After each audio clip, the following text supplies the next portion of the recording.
Olá, pessoal. Preparem-se, porque hoje a gente vai mergulhar de cabeça no mundo que, para muitos, parece coisa de outro planeta. Mecânica quântica.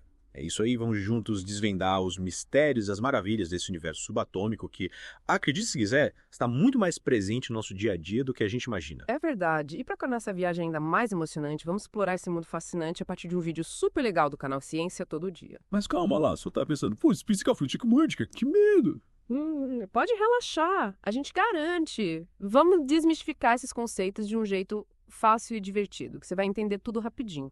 E quem sabe até se apaixonar por esse universo tão cheio de surpresas.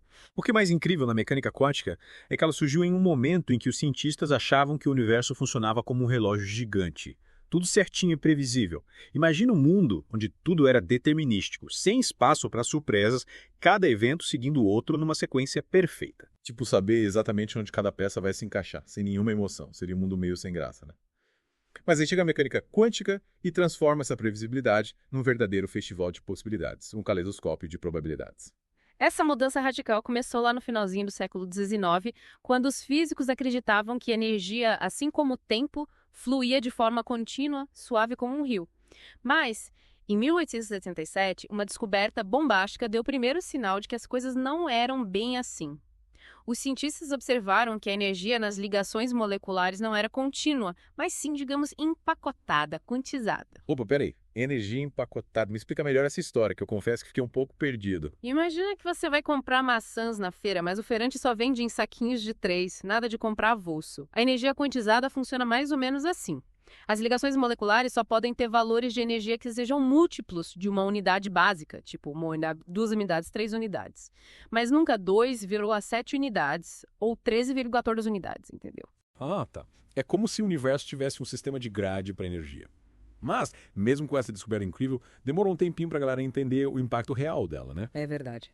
A ideia de energia quantizada só ganhou força de verdade no comecinho do século XX, com Max Planck e o famoso problema do corpo negro. Problema do corpo negro. O nome já me deu um frio na espinha. Mas me conta, o que era esse problema todo? Imagine um objeto que absorve e emite toda a luz que incide sobre ele. A radiação que esse objeto emite depende apenas da sua temperatura. Parece simples, né? Mas descobrir os tipos de radiação que um corpo negro emitiria a uma dada temperatura deixou os físicos da época de cabelo em pé. É como tentar adivinhar a cor exata de uma brasa quente. Você pensa, isso é fácil. Mas na prática é muito mais complexo do que parece. Exato. E o mais intrigante é que as ferramentas da época, tipo eletromagnetismo e a termodinâmica, não conseguiam resolver esse problema. Era como se tivesse faltando uma peça fundamental no quebra-cabeça da física. E aí entrou o Planck com a solução. Qual foi a sacada genial dele? Planck propôs uma ideia revolucionária. E se a energia não fosse absorvida e emitida pelo corpo negro de forma contínua, mas sim em pacotes discretos ou quanta? Seria como se o corpo negro só pudesse comprar energia em quantidades específicas, quantizadas. Voltando à analogia da feira, seria como se o corpo negro só pudesse comprar energia em saquinhos de 3. E é daí que vem o quântico da física quântica, né? Isso mesmo. Essa ideia foi uma ruptura total com a física clássica, um momento em que a base da nossa compreensão do universo começou a tremer. E como toda grande revolução, essa ideia não foi aceita de cara, né? Mas o tempo dela estava chegando. Sem dúvida. E adivinha quem teve um papel crucial na consolidação do conceito de quantização? Albert Einstein. Ele usou a ideia de Planck para resolver outro mistério que intrigava os cientistas: o efeito fotoelétrico. E aqui a coisa começa a ficar ainda mais interessante. O efeito fotoelétrico tem a ver com a capacidade da luz de arrancar elétrons dos materiais, certo? Me explica melhor como isso funciona. Perfeito. Einstein percebeu que esse fenômeno só podia ser explicado se a própria luz fosse quantizada. Ele propôs que a luz não era apenas uma onda, mas também um fluxo de pacotinhos de energia, os fótons. Pera aí, então você está dizendo que a luz é uma onda e uma partícula ao mesmo tempo? Como assim? Minha cabeça já está começando a dar um nó. É um conceito que quebrou a cabeça de muita gente. A luz, que a gente sempre viu como uma onda contínua, estava se comportando como um conjunto de partículas. Se explodir a cabeça. Mas calma, tem mais. Chegou a hora de falar do Niels Bohr e do modelo dele para o átomo. O modelo de Bohr foi outro passo gigante na física. Ele imaginou o átomo como um mini sistema solar, com os elétrons orbitando o núcleo. Mas, e aqui vem a reviravolta quântica, esses elétrons não podiam orbitar em qualquer lugar. Eles estavam presos a órbitas específicas, quantizadas. É como se os elétrons tivessem que andar em trilhos, só podiam ocupar lugares específicos, tipo num estacionamento. Que loucura. É uma ótima analogia. E como essas órbitas eram quantizadas, os elétrons só podiam absorver ou emitir fótons com energias muito específicas, correspondendo aos saltos entre essas órbitas. Vendo que a quantização está em todo canto desse mundo subatômico. Mas e aí, qual a aplicação prática disso tudo no mundo real? Essa quantização das energias dos elétrons explica porque cada elemento químico tem um espectro de emissão e absorção de luz único, com uma impressão digital. Então quer dizer que a gente pode identificar os elementos químicos com base nas cores da luz que eles emitem. Isso é incrível. Parece mágica, mas é pura ciência. Exatamente. E essa é a base da espectroscopia, uma técnica poderosa usada na astronomia para estudar a composição das estrelas e na química para analisar diferentes materiais. Incrível, né? Começando a entender como esses conceitos quânticos, que pareciam tão abstratos, têm aplicações reais e importantes no nosso dia a dia. Mas se preparem, porque a próxima parada na nossa viagem quântica é ainda mais estranha e fascinante. Com certeza, estamos prestes a entrar no reino onde a física clássica simplesmente não funciona. O reino do spin do elétron. Imagina que cada elétron tem uma mini bússola acoplada. É basicamente isso que o spin do elétron é. Um campo magnético próprio, como se fosse um ímã microscópico. Cada elétron com seu próprio ímã. Que legal! Mas aposto que tem um mais aí, né? No mundo quântico, as coisas nunca são tão simples. Exatamente. Se a gente tentar explicar esse spin usando a física clássica, a gente esbarra num problemão. Para gerar o campo magnético que a gente observa, o elétron teria que gerar mais rápido que a velocidade da luz. Peraí, mais rápido que a velocidade da luz, mas isso é impossível. A física clássica tem um colapso nervoso. É por isso que a gente diz que o spin é uma propriedade puramente quântica. Não tem equivalente no mundo da física clássica, é algo totalmente novo e diferente. Então é aqui que a gente se despede do mundo normal e entra de vez nesse universo maluco da mecânica quântica. Adeus, mundo familiar, olá, mundo de possibilidades. É isso aí. E conforme os cientistas se aventuravam nesse mundo quântico, eles foram criando novas ferramentas matemáticas para descrever esses comportamentos, digamos, exóticos. Equações como a equação de Schrödinger surgiram para modelar esses sistemas quânticos. Equações? Confesso que matemática não é meu forte. Mas tenho certeza que vai me explicar isso de um jeito que eu entenda, né? Pode deixar. O mais incrível sobre essas equações é que elas revelaram coisas surpreendentes sobre a natureza da realidade. Uau, o universo é ainda mais incrível do que eu imaginava. Ou preciso repensar tudo que eu achava que sabia sobre o mundo. Definitivamente do repensar tudo. A primeira grande revelação foi que a realidade no nível quântico é probabilística. A gente não consegue prever com certeza absoluta o comportamento de uma partícula. Então, em vez de certezas, só temos probabilidades. Ao jogar um dado, a gente só pode falar sobre as chances de cada face cair para cima. Adeus, mundo previsível. Olá, mundo incerto. Exatamente. A gente calcula a probabilidade de diferentes resultados acontecerem. É como se o universo estivesse jogando dados com o destino das partículas. Essa ideia de universo probabilístico é meio assustadora, né? Me faz questionar se tudo é realmente aleatório ou se existe uma ordem por trás disso que a gente ainda não consegue entender. E as surpresas não param por aí. Tem outra previsão bombástica, talvez o conceito mais famoso da mecânica quântica, o princípio da incerteza de Heisenberg. Princípio da incerteza. Já ouvi falar, mas confesso que nunca entendi direito. Me explica esse mistério, por favor. Imagina que você quer saber a posição e a velocidade exatas de uma partícula ao mesmo tempo. O princípio da incerteza diz que a gente não consegue saber as duas coisas com precisão absoluta.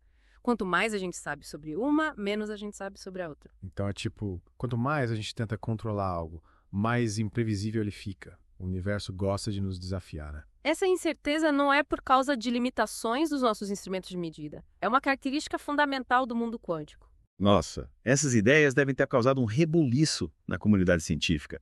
É como descobrir que o manual de instruções do universo está cheio de páginas em branco. Com certeza. Até os criadores da teoria quântica tiveram dificuldade em aceitar essas implicações.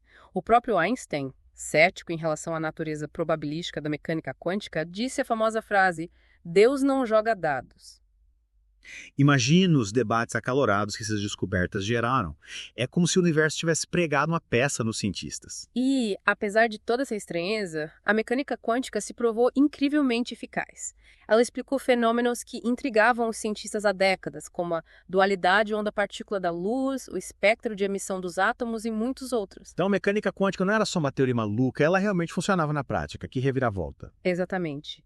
E ela levou a avanços revolucionários em nossa compreensão da matéria e da energia. Por exemplo, a mecânica quântica previu a existência do pósitron, a antipartícula do elétron. Antimatéria. A coisa está ficando séria. Sei que eles previram essa antipartícula antes mesmo de saber que ela existia. Sim. Paul Dirac, um físico brilhante, combinou a mecânica quântica com a relatividade de Einstein e previu a existência do pósitron.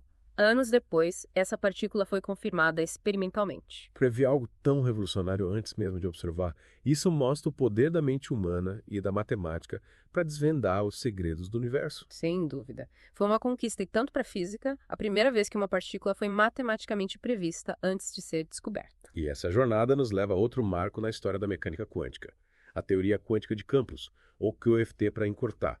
Me conta mais sobre essa teoria inovadora. A QFT entra em cena como uma evolução natural, unindo a mecânica quântica com a relatividade especial de Einstein. Ela reconhece a profunda conexão entre massa e energia, expressa pela famosa equação Young-Peterson. Então a QFT fala sobre partículas que surgem e desaparecem do nada. Parece coisa de ficção científica. Me explica melhor como isso funciona. Pode parecer estranho, mas é a realidade que a QFT descreve. E sabe o que é mais impressionante? As previsões da QFT foram confirmadas experimentalmente com uma precisão absurda. Então não é só teoria, é algo comprovado por experimentos. Isso que é ciência de verdade. Exatamente. A QFT é a teoria mais bem-sucedida que temos hoje para explicar o comportamento das partículas fundamentais e das forças da natureza. Caramba, eu tô impressionado. Ah, Mas com toda essa conversa sobre partículas e campos, onde o modelo padrão se encaixa nessa história? o modelo padrão. É a joia da coroa da física de partículas, um exemplo do poder da QFT. Ele descreve quase todas as partículas conhecidas e 3 das 4 forças fundamentais da natureza. 3 das 4. Então tem uma força que ainda é um mistério. Me conta mais sobre essa força rebelde. Pois é. A gravidade ainda é um mistério nesse quebra-cabeça quântico. A gente não conseguiu encaixá-lo nesse modelo, pelo menos não por enquanto. Quem sabe um dia a gente desvende esse enigma, né? Fica para a próxima aventura quântica, então. Mas mesmo sem a gravidade, a mecânica quântica já revolucionou a nossa forma de entender o universo, não é? Com certeza. Ela teve um impacto enorme em tudo, desde o desenvolvimento de tecnologias que usamos no dia a dia, como os transistores que fazem nossos computadores e smartphones funcionarem, até técnicas de imagem médica como ressonância magnética e tomografia por emissão de pósitrons. Nossa, é incrível como essas partículas minúsculas que a gente nem consegue ver têm um papel tão importante nas nossas vidas. Mas mesmo com todas essas aplicações práticas, eu ainda sinto que a mecânica quântica é um território cheio de mistérios. Me sinto meio perdida nesse mar de possibilidades, sabe? E você não está sozinha. Um físico famoso, o Richard Feynman, disse uma vez: se você acha que entende a mecânica quântica, então você não entende a mecânica quântica. Sério? Então, tia, que até uns especialistas ainda estão tentando decifrar os enigmas da mecânica quântica. Que alívio. Saber que não sou só eu que acho tudo isso um pouco confuso, mas por que é tão difícil de entender? É a matemática que é complicada demais. Na verdade, a matemática em si não é o maior problema. Muitas tecnologias que a gente usa hoje em dia dependem de cálculos precisos baseados na mecânica quântica. O desafio mesmo é entender a natureza contraintuitiva do mundo quântico. É como tentar aprender um idioma alienígena com uma lógica totalmente diferente da nossa. É tipo tentar usar um mapa para dirigir um carro, para pilotar uma nave espacial. Não é à toa que a gente se sente um pouco perdido. Exatamente. Nossos cérebros estão acostumados com um mundo macroscópico, que a gente pode ver e tocar, e que segue as leis da física clássica. Mas, no mundo subatômico, essas leis não se aplicam da mesma forma. É fascinante e frustrante ao mesmo tempo. Mas essa dificuldade de entender a mecânica quântica também é o que impulsiona o avanço da ciência, né? Sem dúvida. Os mistérios do mundo quântico continuam inspirando cientistas e abrindo portas para novas descobertas. É a prova de que a curiosidade humana e a busca por conhecimento não têm limites. E para onde vamos a partir daqui? Quais os próximos passos da mecânica quântica? O que o futuro nos reserva? Essa é a pergunta de $1 milhão. Ainda tem muita coisa para desvendar na mecânica quântica. Os cientistas estão trabalhando no desenvolvimento de computadores quânticos, que podem revolucionar áreas como medicina, ciência dos materiais e inteligência artificial. Computadores quânticos. Parece coisa de ficção científica. Me conta mais sobre essa maravilha tecnológica. Eles podem parecer futuristas, mas a gente já está caminhando para essa realidade, imagina as possibilidades. E quem sabe que outras descobertas incríveis nos aguardam enquanto a gente continua explorando as profundezas do mundo quântico. É isso aí, pessoal. A gente fez uma viagem incrível pelo mundo subatômico e pelos conceitos alucinantes da mecânica quântica. Espero que vocês tenham curtido esse mergulho profundo e que estejam saindo daqui com a cabeça cheia de novas ideias e a vontade de aprender mais. Lembrem-se, mesmo que a mecânica quântica pareça estranha e confusa às vezes, ela é a prova da capacidade incrível da mente humana de desvendar os mistérios do universo. E como a gente viu hoje, mesmo quando a gente não tem todas as respostas, a busca pelo conhecimento já é uma recompensa e tanto. Para a gente se despedir, fica aqui uma pergunta para vocês pensarem. Se o mundo é mesmo probabilístico, como a mecânica quântica sugere, será que o livre-arbítrio realmente existe? Ou será que tudo já está determinado? Ou, quem sabe, a resposta seja algo completamente diferente? Essa é uma pergunta que intriga filósofos e cientistas há séculos e que provavelmente vai continuar nos desafiando por muito tempo. Mas, mesmo sem uma resposta definitiva, é uma pergunta que vale a pena ser feita, que nos lembra dos mistérios profundos que ainda existem no coração da realidade. Continuem explorando, questionando e mergulhando fundo no oceano do conhecimento. Quem sabe que maravilhas vocês podem encontrar. Até a próxima, exploradores do universo quântico. Fiquem curiosos e até